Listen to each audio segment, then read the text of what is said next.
ಜಿಲ್ಲೆಯಲ್ಲಿ ನ್ಯಾಯಬೆಲೆ ಅಂಗಡಿಗಳಿಂದ ಪಡಿತರ ಗ್ರಾಹಕರಿಗೆ ತೊಂದರೆಯಾಗಿದ್ದರೆ, ಅಂಗನವಾಡಿಗೆ ನೀಡುವ ಆಹಾರ ವಸ್ತುಗಳ ಬಗ್ಗೆ ಲೋಪವಿದ್ದರೆ, ಹಾಸ್ಟೆಲ್ನಲ್ಲಿ ವಿದ್ಯಾರ್ಥಿಗಳಿಗೆ ಅನಾನುಕೂಲ ಇದ್ದಲ್ಲಿ ತಮಗೆ ದೂರು ನೀಡಬಹುದು. ಈ ಬಗ್ಗೆ ಕರ್ನಾಟಕ ರಾಜ್ಯ ಆಹಾರ ಇಲಾಖೆ ಆಯೋಗದ ಅಧ್ಯಕ್ಷ ಡಾಕ್ಟರ್ ಎಚ್. ಕೃಷ್ಣ ಅವರು ತಿಳಿಸಿದರು. ಅವರು ತುಮಕೂರು ಜಿಲ್ಲೆಯಲ್ಲಿ 4 ದಿನಗಳವರೆಗೆ ಪ್ರವಾಸ ಕೈಗೊಂಡಿದ್ದು, ಈ ವಿಚಾರವಾಗಿ ತುಮಕೂರು ನಗರದ ಪ್ರವಾಸಿ ಮಂದಿರದಲ್ಲಿ ಮಾಧ್ಯಮಗೋಷ್ಠಿ ಉದ್ದೇಶಿಸಿ ಮಾತನಾಡಿದರು. ಜಿಲ್ಲಾಸ್ಪತ್ರೆಯಲ್ಲಿ ರೋಗಿಗಳಿಗೆ ತೊಂದರೆಯಾಗಿದ್ದರೂ ಸಹ ನಮಗೆ ದೂರು ಸಲ್ಲಿಸಬಹುದು ಎಂದು ಅವರು ಹೇಳಿದರು. ಸುದ್ದಿಗೋಷ್ಠಿಯಲ್ಲಿ ಆಯೋಗದ ಸದಸ್ಯರಾದ ಲಿಂಗರಾಜು ಕೋಟೆ, ಸುಮಂತ್-ರಾವ್, ಮಾರುತಿ ದೊಡ್ಡಲಿಂಗಯ್ಯನವರ್, ರೋಹಿಣಿ, ಪ್ರಿಯಾ, ವಿಜಯಲಕ್ಷ್ಮಿ ಇತರರು ಹಾಜರಿದ್ದರು. ನಾನು ಡಾಕ್ಟರ್ ಕೃಷ್ಣ, ಕರ್ನಾಟಕ ಆಹಾರ ಆಯೋಗದ ಅಧ್ಯಕ್ಷ. ನಾನು ಮತ್ತು ನಮ್ಮ ಮೆಂಬರ್ಸ್ ಎಲ್ಲರೂ ಈ ತುಮಕೂರು ಜಿಲ್ಲಾ ಪ್ರವಾಸ ಕೈಗೊಂಡಿದ್ವಿ. ಇದರಲ್ಲಿ 4 ದಿನ ನಾವು ಇಲ್ಲೇ ಅವೈಲಬಿಲಿಟಿ ಇರ್ತದೆ. ಹಾಗಾಗಿ ಸಾರ್ವಜನಿಕರು ಯಾರು ಒಂದು ಕುಂದುಕೊರತೆಗಳನ್ನು ಅನುಭವಿಸ್ತಾ ಇದ್ದೀರಾ ಅಥವಾ ಬೇರೆ ಯಾವುದೇ ರೀತಿಯಲ್ಲಿ ತಮಗೇನಾದರೂ ಕಂಪ್ಲೇಂಟ್ ಮಾಡಬೇಕು, ಯಾವುದನ್ನಾದರೂ ಒಂದು ಈ ಸಂಬಂಧಪಟ್ಟ ಇಲಾಖೆಗಳಲ್ಲಿ ಈಗ ಆಲ್ರೆಡಿ ನ್ಯಾಯಬೆಲೆ ಅಂಗಡಿಗಳಲ್ಲಿ ಏನಾದರೂ ತೊಂದರೆ ಗ್ರಾಹಕರಿಗಾಗಿರ್ಬೋದು ಅಥವಾ ಸಾರ್ವಜನಿಕರಿಗಾಗಿರ್ಬೋದು, ಅದರಲ್ಲಿ ಅಕ್ಕಿ ವಿತರಣೆ ಅಥವಾ ರಾಗಿ ವಿತರಣೆಯಲ್ಲಿ ಯಾವುದಾದ್ರೂ ತಮಗೇನಾದರೂ ಸಂಕಷ್ಟಗಳಿದ್ದರೆ ದಯಮಾಡಿ ನಮಗೆ ಬಂದು ಹೇಳಿದ್ರೆ ಅದನ್ನು ಈಗಲೇ ಈ ಜಿಲ್ಲೆಯಾದ್ಯಂತ ನಾವು ಪ್ರವಾಸದಲ್ಲಿರೋದ್ರಿಂದ ಅಲ್ಲೇ ತಮಗೆ ತಾತ್ಕಾಲಿಕವಾದ ಪರಿಹಾರ ಸಹ ಸಿಗುತ್ತೆ. ಯಾರು ಯಾವುದೇ ಒಂದು ಈ ನ್ಯಾಯಬೆಲೆ ಅಂಗಡಿಗಳನ್ನ ನಡೆಸ್ತಾ ಇರೋರು ತಮಗೇನಾದರೂ ಈ ಗ್ರಾಹಕರಿಗೆ ಸರಿಯಾಗಿ ವಿತರಣೆ ಮಾಡ್ತಾ ಇಲ್ಲ ಅಂತಂದರೆ ಅಂಥದ್ದನ್ನು ಸಸ್ಪೆಂಡ್ ಮಾಡೋದಕ್ಕೂ ಸಹ ನಾವು ರೆಡಿ ಇದ್ದೀವಿ. ಮತ್ತು ಈ ಆಹಾರ ಧಾನ್ಯ ಸಗಟು ಮಳಿಗೆಗಳಲ್ಲಿ ಅದನ್ನೇನಾದರೂ ಸರಿಯಾಗಿ ಸಮರ್ಪಕವಾಗಿ ಈ ನ್ಯಾಯಬೆಲೆ ಅಂಗಡಿಗಳಿಗೆ ಅವ್ರು ಕೊಡದೇ ಇದ್ದರೆ ಅಥವಾ ತೂಕವನ್ನು ಪರಿಶೀಲನೆ ಮಾಡೋದು ಅದರಲ್ಲಿ ಏನಾದರೂ ವ್ಯತ್ಯಾಸಗಳಿದ್ದರೆ ಅದನ್ನು ಸಹ ನಾವು ವೆರಿಫೈ ಮಾಡಿ ಅಂಥವ್ರ ಮೇಲೆ ಸಹ ಒಂದು ವ್ಯವಸ್ಥಿತವಾದ ಕಾರ್ಯಕ್ರಮಗಳನ್ನು ಮಾಡ್ಕೊತೀವಿ. ಮತ್ತು ಅಂಗನವಾಡಿ ಕೇಂದ್ರದಲ್ಲಿ ಸರಿಯಾಗಿ ಮಕ್ಕಳಿಗೆ ಊಟವನ್ನು ಕೊಡದೇ ಇದ್ದರೆ ಆ ಅಂಗನವಾಡಿ ಕೇಂದ್ರಗಳನ್ನ ಸಹ ನಾವು ಪರಿಶೀಲನೆ ಮಾಡಿ ಅವರಿಗೆ ಒಂದು ತಿದ್ದುಪಡಿಯನ್ನು ಮಾಡ್ತೀವಿ.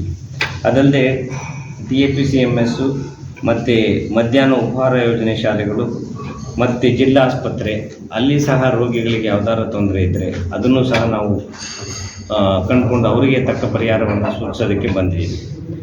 ತಾವು ಈಗ ಜನರಿಗೆ ಮತ್ತು ಗ್ರಾಹಕರಿಗೆ ಅಥವಾ ಯಾವುದೇ ರೀತಿಯ ಈ ನಮಗೆ ಸಂಬಂಧಪಟ್ಟ ಯಾವುದೇ ಇಲಾಖೆಗಳಲ್ಲಿ ಏನಾದರೂ ತೊಂದರೆ ಆದರೆ ರೋಗಿಗಳಿಗೆ ಸರ್ಕಾರಿ ಆಸ್ಪತ್ರೆಯಲ್ಲಿ ಸವಲತ್ತುಗಳು ಸರಿಯಾಗಿ ಸಿಗ್ತಾ ಇಲ್ಲ ಅಂತಂದರೆ ದಯಮಾಡಿ ಈ 4 ದಿನ ನಾವು ಇಲ್ಲೇ ಇರ್ತೀವಿ.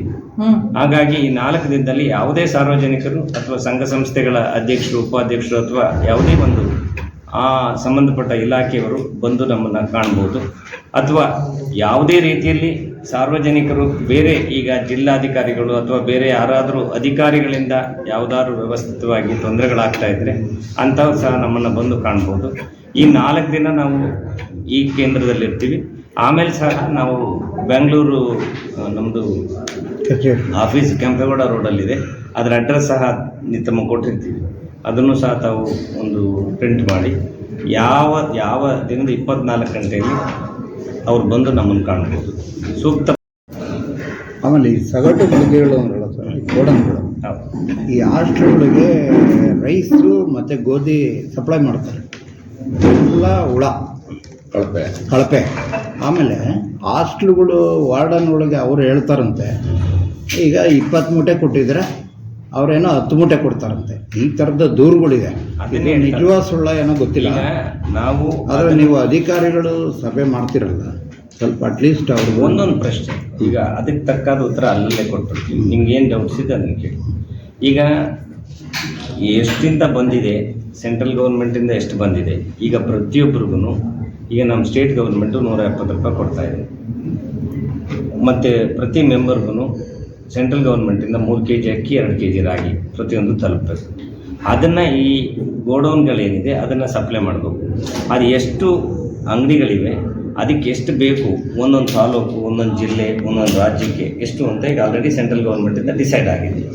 ಅದರಲ್ಲಿ ಯಾವುದಾದ್ರು ಮತ್ತು ಕ್ವಾಲಿಟಿ ಫುಡ್ ಕೊಡಬೇಕು ಅನ್ನೋದು ಸಹ ಡಿಸೈಡ್ ಆಗಿದೆ. ಯಾವುದನ್ನು ಈ ಹುಳು ಅಂಥದ್ದು ಯಾವುದನ್ನು ಮಾಡೋಂಗಿಲ್ಲ. ಅದು ಕಂಡು ಬಂದಲ್ಲಿ ಅವ್ರ ಮೇಲೆ ಇಮ್ಮಿಡಿಯೇಟಾಗಿ ಆ್ಯಕ್ಷನ್ ತಗೋತೀವಿ. ತಮಗೆ ಯಾವುದಾದ್ರೂ ಗೊತ್ತಿರುವಂಥ ಒಂದೇ ಒಂದು ಇದನ್ನು ಕೊಡಿ. ಒಂದು ಉದಾಹರಣೆ ಕೊಟ್ಟರೆ ತಾವು ಖಂಡಿತ ಈಗಲೇನೆ. ಇಲ್ಲ ಒಂದು ನಿಮಿಷ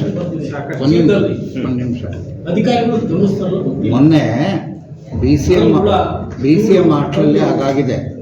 ತಿಪ್ಟೂರಲ್ಲಿ ಸಮಾಜ ಕಲ್ಯಾಣ ಇಲಾಖೆ ಹಾಸ್ಟೆಲಲ್ಲೂ ಆಗಿದೆ. ಕೊಡಿ, ನಾನು ಹೇಳ್ತಾ ಇದ್ದೀನಲ್ಲ, ಈಗ ತಾವು ಎಲ್ಲೆಲ್ಲಿ ಕಂಪ್ಲೇಂಟ್ಸ್ ಇದೆ, ಈಗ ನಾವು ಆ ಪ್ಲೇಸನ್ನೇ ವಿಸಿಟ್ ಮಾಡ್ತೀವಿ, ಈಗ ಅಲ್ಲಿಗೆ ಹೋಗ್ತೀವಿ. ಇಲ್ಲಿ ತುಮಕೂರಿನಲ್ಲಿ ಇವತ್ತು ತುಮಕೂರು ತಾಲೂಕಲ್ಲಿ ಇರ್ತೀವಿ, ಸಿಟಿಯಲ್ಲಿ. ಇಲ್ಲಿ ನಿಯರ್ ಬೈ ಪ್ಲೇಸಸ್ ಇವತ್ತು ಮುಗಿಸಿ, ನಾಳೆ ತಮ್ಗೆ ಯಾವುದು ಕಂಪ್ಲೇಂಟ್ ಇದೆ ಹೇಳಿ, ನಾವು ಅಲ್ಲಿಗೆ ನಾಳೆ ನಾಡಿದ್ದು ಆಚೆ ಇರ್ತೀವಿ, 3 ದಿನ ಇರ್ತೀವಿ. Tumakuru B C M office ಪಕ್ಕದಲ್ಲಿ ಇದೆ ಹಾಸ್ಟೆಲ್ಗಳು, 2 ಹಾಸ್ಟೆಲ್ ಇದೆ. ಬರ್ಕೊಂಡಿದ್ದೀವಿ. ಚೇಂಜ್ ಮಾಡಿದಾರೋ ಏನೋ ಗೊತ್ತಿಲ್ಲ. ಗೋಧಿ ಮತ್ತು ಅದು ಡಿ ಸಿ ಅವ್ರಿಗೆ ಗೊತ್ತಾಗಿ ಮೊನ್ನೆ ತಹಶೀಲ್ದಾರರು ಇಒ ಎಲ್ಲರನ್ನೂ ಕಳಿಸ್ಕೊಟ್ಟಿದ್ದಾರೆ ಅವರು. ಇಲ್ಲ, ಈಗ ನಾವೇ ಹೋಗ್ತೀವಿ. ಈಗ ಅದನ್ನು ಬರ್ಕೊಂಡಾಯ್ತು. ನೆಕ್ಸ್ಟ್ ಇನ್ಯಾವ ಸೆಂಟ್ರಲ್ಲಿ ಏನೇ ತೊಂದರೆ ಇದ್ರು ಅದಕ್ಕೆ ಸಮರ್ಪಕವಾದ ಉತ್ತರವನ್ನು ನಾವು ಕಂಡುಕೊಡ್ತೀವಿ. ಕೊನೆಯ ದಿನ ಮತ್ತೆ ಈ 4 ದಿನದಲ್ಲಿ ಪ್ರವಾಸ ಆದಮೇಲೆ ಪುನಃ ಶುಕ್ರವಾರ 3 ಗಂಟೆ ಅಷ್ಟೊತ್ತಿಗೆ ತಮ್ಮನ್ನೆಲ್ಲ ಕರಿತೀವಿ. ಅದರಲ್ಲಿ ನಾವೇನೇ ಆ್ಯಕ್ಷನ್ ತೊಗೊಂಡ್ವಿ ಅಂತ ನಿಮ್ಗೆ ಹೇಳ್ತೀವಿ. ಅಂಥದ್ದಿದ್ರೆ ಇಮಿಡಿಯೇಟಾಗಿ ಈಗಲೇ ಸಸ್ಪೆಂಡ್ ಮಾಡ್ತೀವಿ ಅದನ್ನು. ಸೊ ಯಾವುದೇ ನ್ಯಾಯಬೆಲೆ ಅಂಗಡಿಯಲ್ಲಿ ಏನಾದರೂ ದೋಷ ಕಂಡು ಬಂದಲ್ಲಿ ಅವ್ರು ಇಮಿಡಿಯೇಟಾಗಿ ಅಲ್ಲೇ ಸಸ್ಪೆಂಡ್ ಮಾಡಿ ಅವ್ರನ್ನ ನಿಯರ್ ಬೈ ಯಾವ್ದಾದ್ರು ಶಾಪ್ಸ್ ಇರುತ್ತಲ್ಲ ಅವ್ರಿಗೆ ಅಟ್ಯಾಚ್ ಮಾಡ್ತೀವಿ. ಈಗ ಹಾಸ್ಟೆಲಲ್ಲಿ ಏನಾದ್ರು ಅಂತ ತೊಂದರೆ ಬಂದರೆ ಅಂಥ ಅಧಿಕಾರಿಗಳನ್ನ ಸಸ್ಪೆಂಡ್ ಮಾಡ್ತೀವಿ. ಸೊ ಹಾಗಾಗಿ ನೀವು ಇಮ್ಮಿಡಿಯೇಟಾಗಿ ಎಲ್ಲಿದೆ, ಏನು ತೊಂದರೆ ಇದೆ, ನಾವು ಸಾರ್ವಜನಿಕರಲ್ಲೂ ಕೇಳ್ಕೋಬೇಕು ಅಂತ ನಿಮ್ಮ ಮಾಧ್ಯಮದ ಮುಖಾಂತರ ಈಗ ಸಂಘ ಸಂಸ್ಥೆಗಳು ಈಗ ಯಾರಾದರೂ ಪರಿಹಾರ ಮಾಡೋದಕ್ಕೆ ಅಂತ ಕೆಲವರು ಸೋಷಿಯಲ್ ವರ್ಕರ್ಸ್ ಇರ್ತಾರಲ್ಲ, ಅವರಿಗೆ ಈ ವಿಷಯ ತಲುಪಲಿ ಅಂತ ನಾವು ಪ್ರೆಸ್ ಮೀಟ್ ಮಾಡ್ತಾರೋ ಉದ್ದೇಶ. ಸರ್, ಇನ್ನೊಂದು ನಿಮ್ಮ ಗಮನಕ್ಕಿರಲಿ, ಈ ಫುಡ್ ಇನ್ಸ್ಪೆಕ್ಟರ್ಗಳು 20 ವರ್ಷ 15 ವರ್ಷ 10 ವರ್ಷದಿಂದ ಇರೋ ಕಡೆನೇ ಇದನ್ನು ಮಾಡೋದು. ಎಲ್ಲ ಸೊಸೈಟಿಗಳಲ್ಲಿ ನಡೆಯೋ ಲಾಬಿಗಳೆಲ್ಲ ಅವ್ರ ಕೈಯಲ್ಲೇ ಇರೋದು. ಈ ಫುಡ್ ಇನ್ಸ್ಪೆಕ್ಟರ್ಗಳು ಯಾಕೆ ಅಷ್ಟು ವರ್ಷ ಇರ್ತಾರೆ? ಈಗ ಅದನ್ನು ನಿಮ್ಮ ಜಿಲ್ಲಾ ಮಂತ್ರಿಗಳು ಇಲ್ಲೇ ಇದ್ದಾರೆ, ನಿಮ್ಮವರೇ ಇದ್ದಾರೆ. ಸೊ ಅದನ್ನು ತಾವು ಅಲ್ಲಿ ಕೇಳಿ. ಈಗ ಆ ಫುಡ್ ಇನ್ಸ್ಪೆಕ್ಟರ್ ಸರಿಯಾಗಿ ಕೆಲಸ ಮಾಡ್ತಾ ಇದ್ದಾರಾ ಇಲ್ವಾ ಅದನ್ನ ಹಗರಣಗಳೆಲ್ಲ ಅವರಿಂದ. ಈಗ ನೀವು ಎಲ್ಲಿ ಹೇಳಿ, ಒಂದು just give me one example. ಸೊಸೈಟಿಗಳಲ್ಲಿ ಕೆಳಗಡೆ ಒಯ್ಕೊಂಡ್ಬಿಟ್ಟು ತುಳ್ಕೊಂಡ್ಬಿಟ್ಟು ಅಕ್ಕಿ ಕೊಡ್ತಾರೆ. ಈಗ ಒಂದು ಎಷ್ಟೇ ಕಂಪ್ಲೇಂಟ್ ಮಾಡಿದ್ರು ಒಂದು ಆಕ್ಷನ್ ತಗೊಳ್ಳಿ. ಈಗ ನೋಡಿ, ನಾವು ಬ್ಯಾಂಗ್ಳೂರು ನಾರ್ತ್ ಅಲ್ಲಿ ಹೀಗೆ ಹೋದ್ವಿ. ಅವ್ರಿಗೆ ಕೇಳಿರೋದು ಕ್ವಶನ್. ಒಂದ್ ನಿಮಿಷ. ಹೋದ್ವಾರ ಬ್ಯಾಂಗ್ಳೂರ್ ನಾರ್ತ್ ನಲ್ಲಿ ಹಿಂಗೆ ಒಂದು ಅಂಗಡಿಗೆ ಹೋದ್ವಿ. ಎಸ್ ನಾಗರಾಜ್ ಅಂತ ಅವ್ರದ್ದು ಅಂಗಡಿ. ಸೊ ಅವರು ನಮ್ಮ ಕಣ್ಣೆದುರಿಗೇನೆ ಸೊ ಮಾತಾಡ್ತಾ ಇದ್ದಾಗ 5 ಜನ ಬಂದು 1-2-3 ಜನ ಕಂಪ್ಲೇಂಟ್ ಮಾಡೋದು. ಅವ್ರ ಮೇಲೆ ರೋಫ್ ಹೊಡೆದು, ಇವರು ನನಗೆ ಯಾರು ಅಂತ ಗೊತ್ತೇ ಇಲ್ಲ, ಇವರು ನನ್ನ ಮೆಂಬರೇ ಅಲ್ಲ, ಇವ್ರಿಗೂ ನನಗೂ ಸಂಬಂಧನೇ ಇಲ್ಲ, ಸುಮ್ಮನೆ ಹೇಳ್ತಿದ್ದಾರೆ ಅಂತ. ಆದರೆ ನಾವು ವೆರಿಫೈ ಮಾಡಿದಾಗ ಗೊತ್ತಾಯಿತು ಅವನು 4ನೇ ಮನೆ, ಆ ಅಂಗಡಿಯಿಂದ 4ನೇ ಮನೆಯಲ್ಲಿ ಅವನು ವಾಸವಾಗಿರೋದು. ಅವನಿಗೆ ಗೊತ್ತು, ಅವ್ನು ಬೇಕಂತ ಅಕ್ಕಿನೂ ಕರೆಕ್ಟಾಗಿ ಕೊಟ್ಟಿಲ್ಲ. ಈಗ ಒಬ್ಬ 5 ಜನ ಇದ್ದಾರೆ ಅಂತ ಅಂದಾಗ ಅವನು 9 15 kg ಕೊಡಬೇಕಿತ್ತು, ಬರೀ 13 kg ಕೊಟ್ಟಿದ್ದು ಅಂಥದ್ದು. ಈಗ ಅವ್ರು ಹೇಳ್ದಂಗೆ ಶುಚಿತ್ವ ಮೇಂಟೈನ್ ಮಾಡಿರಲಿಲ್ಲ, ಬೋರ್ಡ್ ಹಾಕಿರಲಿಲ್ಲ. ಸೊ ಆ ನ್ಯೂನತೆಗಳನ್ನೆಲ್ಲ ಪರಿಶೀಲನೆ ಮಾಡಿ ಅಲ್ಲೇ ಸಸ್ಪೆಂಡ್ ಮಾಡಿದ್ದೀವಿ. ಅದಕ್ಕೆ ಆರ್ಡ್ರೂ ಇಲ್ಲೇ ಇದೆ, ಕೊಡ್ತೀವಿ. ಇಮಿಡಿಯೇಟಾಗಿ ಸಸ್ಪೆಂಡ್ ಮಾಡಿದ್ದೀವಿ ಅವ್ರನ್ನ. ಆ ಥರ ಈಗ ಯಾವ ಫುಡ್ ಇನ್ಸ್ಪೆಕ್ಟರ್, ಈಗ ನಾವು ಅಧಿಕಾರಿಗಳನ್ನ ಫುಡ್ ಇನ್ಸ್ಪೆಕ್ಟರ್ನ 15 ವರ್ಷ ಆಗಿದೆ, 10 ವರ್ಷ ಆಗಿದೆ, ಅವ್ರನ್ನ ಟ್ರಾನ್ಸ್ಫರ್ ಮಾಡಿ no, we have not come for that. ಈಗ ಆ ಫುಡ್ ಇನ್ಸ್ಪೆಕ್ಟ್ರು ಅವ್ನ ಕೆಲಸ ಮಾಡಬೇಕು, ಅವ್ನು ಮಾಡಲಿಲ್ಲ ಆಮೇಲೆ ಅವನ್ನ ಸಸ್ಪೆಂಡ್ ಮಾಡೋದು, ಅದನ್ನು ಮಾಡ್ತೀವಿ. ಅಧಿಕಾರಿಗಳ ಕೈಲಿ ಕೆಲಸ ಮಾಡಿಸ್ತೀವಿ. ಯಾರನ್ನ ಹಾಕೋಬೇಕು ಅನ್ನೋದು ನಮ್ಮ ಜಿಲ್ಲೆಯವರೇ.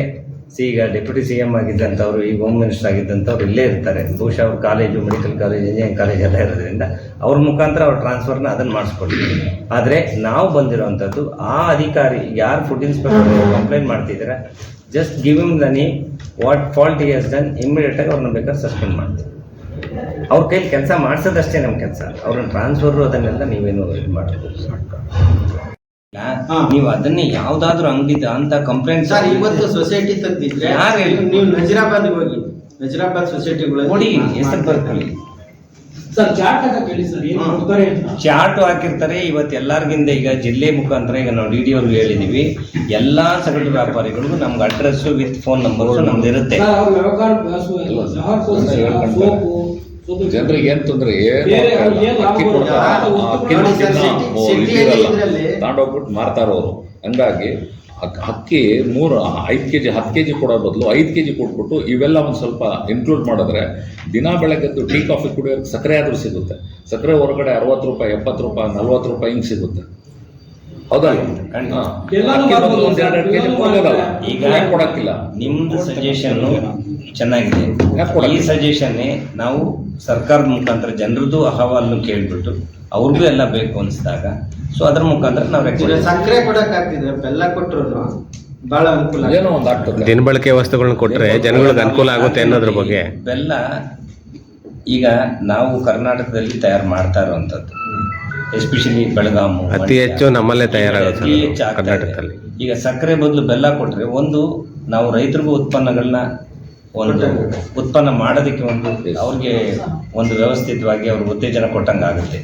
ಹಾಗಾಗಿ ಸಕ್ಕರೆನೂ ಶುಗರ್ ಫ್ಯಾಕ್ಟ್ರಿಯಲ್ಲಿ ನಾವು ವಿ ಕ್ಯಾನ್ ಎಕ್ಸ್ಪೋರ್ಟ್ ಅದನ್ನು ಬೇಕಾದ್ರೆ ಮಾಡಿ ಅವ್ರಿಗೆ ಹಣ ಬಂದಾಗ ರೈತರಿಗೆ ಅದು ಸಹಾಯ ಆಗುತ್ತೆ. ಬೆಲ್ಲ ಇವ್ರಿಗೆ ಹಣಗಳಲ್ಲೇ ಮಾಡೋದ್ರಿಂದ ಎಲ್ಲದಕ್ಕೂ ನಾವೆಲ್ಲ ಒಂದು ಕಡೆ ಜನಕ್ಕೆ ರೈತರಿಗೂ ಸಹಾಯ ಆಗೋದ್ರಿಂದ ತಾವು ಹೇಳಿದಾಗೆ ಬೆಲ್ಲ ಕೊಡುವಂಥದ್ದು ತುಂಬ ಒಂದು ಒಳ್ಳೆ ಕಾರ್ಯಕ್ರಮ. ಅದನ್ನು ಸರ್ಕಾರಕ್ಕೆ ನಾವು ಮನವರಿಕೆ ಮಾಡ್ತೀವಿ. ನಮ್ಮ ಜಿಲ್ಲೆಯಿಂದ ಏನಾದರೂ ನಿಮ್ಗೆ ದೂರುಗಳು ಬಂದಿತ್ತು ಸರ್? ಇನ್ನು ಕೆಲವು ಬಂದಿವೆ, ಅವು ಕಾನ್ಫಿಡೆನ್ಷಿಯಲ್. ಅದನ್ನು ಮಾಡೋದಕ್ಕೆ ಈ ಹಿಂದೆ ಸರ್ ಈಗ ಬಂದಿದೆ, ಹಾ. ಮಾಡೋದಕ್ಕೆ ನಾವು ಹೋಗ್ತೀವಿ. ಸರಿ ಸರ್. ಈ ಹಿಂದೆ ಎಲ್ಲಿ ಸರ್? ಯಾವ ಪ್ಲೇಸ್ ನಮ್ಗೆ ನಮ್ಮ ಜೊತೆ ತಾವು ಈಗ ನಾವು ಎಲ್ಲೆಲ್ಲಿ ಹೋಗ್ತೀವಿ, ಈಗ ನಿಮ್ಗೊಂದು ವೆಹಿಕಲ್ ಬೇಕಾದ್ರೆ ಕೊಡ್ತೀವಿ, ನೀವು ಜೊತೆಲಿ ಬರ್ಬೋದು. ಫಸ್ಟ್ ವಿಸಿಟ್ ಎಲ್ಲಿ ಸರ್ ಈ ಸಿಟಿ? ಈಗ first godown TAPCMS godown plus ಇನ್ನೊಂದು ಗೋಡೌನ್ ಇದೆ ಸರ್. ಆಮೇಲೆ ಈಗ ಅಲ್ಲೆಲ್ಲ ನಮ್ಗೇನಾಗಿದೆ, ಈ ಸಗಟು ಮಳಿಗೆ ವ್ಯಾಪಾರಿಗಳಿದೆಯಲ್ಲ, ಇವ್ರಿಗೆಲ್ಲ ಯಾರು ಈ ನ್ಯಾಯಬೆಲೆ ಆ PDS ಅವ್ರಿಗೆ ಸರಿಯಾಗಿ ಆಹಾರ ಪದಾರ್ಥಗಳನ್ನ ಕೊಡ್ತಾ ಇಲ್ಲ. ಎಷ್ಟು ತೂಕ ಕೊಡಬೇಕು ಅನಿಸುತ್ತೋ ಅಷ್ಟನ್ನು ಕೊಡ್ತಾ ಇಲ್ಲ. ಈಗ ಅವ್ರಿಗೆ 1 ಮೂಟೆ 2 ಮೂಟೆ 1 ಕ್ವಿಂಟಲ್ 2 ಕ್ವಿಂಟಲ್ನ ಕಡಿಮೆ ಕೊಡ್ತಾರೆ ಅಂತ ಕಂಪ್ಲೇಂಟ್ ಬಂದಿದೆ. ಸೊ ಈಗ ನಾವು ಗೋಡೌನ್ಗೆ ಹೋಗ್ತೀವಿ. ಈಗ ಅವ್ರದ್ದು ಪ್ರತಿದಿನ ಅವ್ರು ಬರ್ಕೊಬೇಕು, ಯಾವ್ಯಾವ ನ್ಯಾಯಬೆಲೆ ಅಂಗಡಿಗಳಿಗೆ ಎಷ್ಟು ಕೊಟ್ಟಿದ್ದೀವಿ, ಸ್ಟಾಕ್ ನಮ್ಗೆ ಎಷ್ಟು ಬಂದಿದೆ ಅಂತ.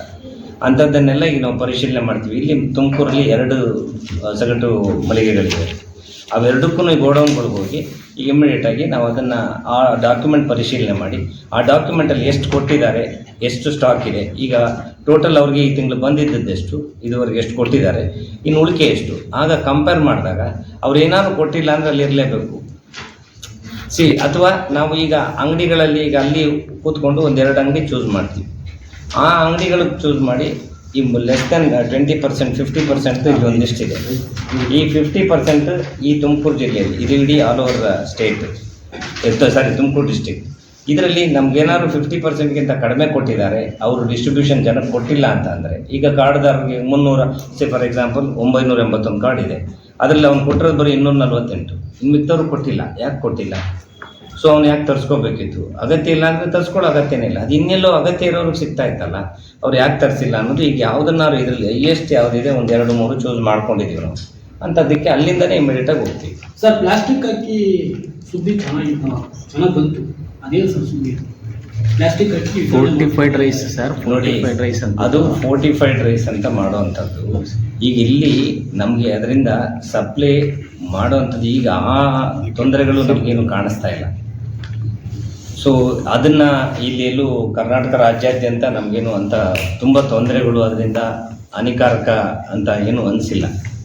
ಹಾಗಾಗಿ ಅದನ್ನೇನು ದೊಡ್ಡದು ಯಾರೋ ಹೇಳ್ತಾರೆ ಅಲ್ಲಿಂದ ಬಂತು ಇಲ್ಲಿಂದ ಬಂತು, ಅದು ಇದು ಎಲ್ಲ ಗಾಳಿ ಸುದ್ದಿ. ಅದು ಆಮೇಲೆ ಅಕ್ಕಿನಲ್ಲಿ ಯೂರಿಯಾ ಮಿಕ್ಸ್ ಮಾಡ್ಕೊಡ್ತಾರೆ, ಅವೆಲ್ಲ ಸುಳ್ಳು. ಈಗ ನೋಡಿ, ಬರ್ತಾ ಇರೋವಂಥದ್ದು ಅಕ್ಕಿನ ಪ್ರಾಬಬ್ಲಿ ಈಗ ನೀವಿಲ್ಲದೆ ಇದ್ರು ನಿಮ್ಮ ಯಾರು ನೋಡಿರ್ತೀರ ಅಲ್ವಾ? ಈಗ ನಮ್ಗೆ ಇದುವರೆಗೂ ನಾವು ಮಾಡಿರೋವಂಥದ್ರಲ್ಲಿ ಯಾವುದೇ ಅಕ್ಕಿಯಲ್ಲಿ ಕಂಪ್ಲೇಂಟ್ ಇಲ್ಲ. ಆದರೆ ಅಕ್ಕಿ ಕಡಿಮೆ ಕೊಟ್ಟಿರೋವಂಥದ್ದು ಕಂಪ್ಲೇಂಟ್, ತೂಕದಲ್ಲಿ ವ್ಯತ್ಯಾಸ ಮಾಡಿದ್ದಾರೆ. ಮತ್ತು ಅಲ್ಲಿ ಗೋಡೌನಿಂದ ಮೋಸ ಮಾಡಿದ್ದಾರೆ. ಗೋಡೌನವರು ತೂಕ ಮಾಡದೆ ಅಕ್ಕಿಗಳನ್ನ ತಗೋತಾ ಇದ್ದಾರೆ. ಅವ್ರಿಗೆ ಕಡಿಮೆ ಬರ್ತಾ ಇದೆ, ಪುನಃ ಅವ್ರು ಕಡಿಮೆ ಮಾಡ್ತಿದ್ದಾರೆ ಇವ್ರಿಗೆ. ಇವರು ಏನು ಮಾಡ್ತಿದ್ದಾರೆ, ಈ ನ್ಯಾಯಬೆಲೆ ಅಂಗಡಿಯವರು ಬಂದಿರೋದು ಎಷ್ಟು ಕ್ಲೋಸ್ ಆಯಿತು ಅಂತ ಜನಕ್ಕೆಲ್ಲ ಹೇಳ್ತಿದ್ದಾರೆ. ಜನಕ್ಕೇನು ಮುಗ್ದೋಗಿದೆ ಅಂತೆ ಇಲ್ವಂತೆ. ನಮ್ಮ ಜನ ಗೊತ್ತಲ್ಲ ಅಂತ ಪ್ರತಿಭಟನೆ ಮಾಡುವಂಥವ್ರು, ನಿಮ್ಮಂಗೆ ಕೇಳುವಂಥವ್ರು ಇರೋರು ಜನಸಂಖ್ಯೆ ಕಡಿಮೆ. ಈಗ 1 ಲಕ್ಷದಲ್ಲಿ 10,000 ಜನ ಕೇಳ್ಬೋದು, ಇನ್ನು 90,000 ಜನ ಏನೂ ಕೇಳಲ್ಲ. ಅವ್ರು ಏನು ಹೇಳ್ತಾರೋ ಅಂಥದ್ದು ಕೇಳ್ಕೊಂಡು ಹೋಗುವಂಥವ್ರೇ ಜಾಸ್ತಿ ಇದೆ. ಆ ಕೇಳೋವಂಥವ್ರ ಸಂಖ್ಯೆ ಜಾಸ್ತಿ ಆಗಲಿ ಅಂತ ತಾವು ಮಾಧ್ಯಮದ ಮುಖಾಂತರ ನಾವೆಲ್ಲರಿಗೂ ನಿಮಗೆ ಕೇಳ್ಕೊತಾ ಇದ್ದೀವಿ. ಸರ್ ಈಗ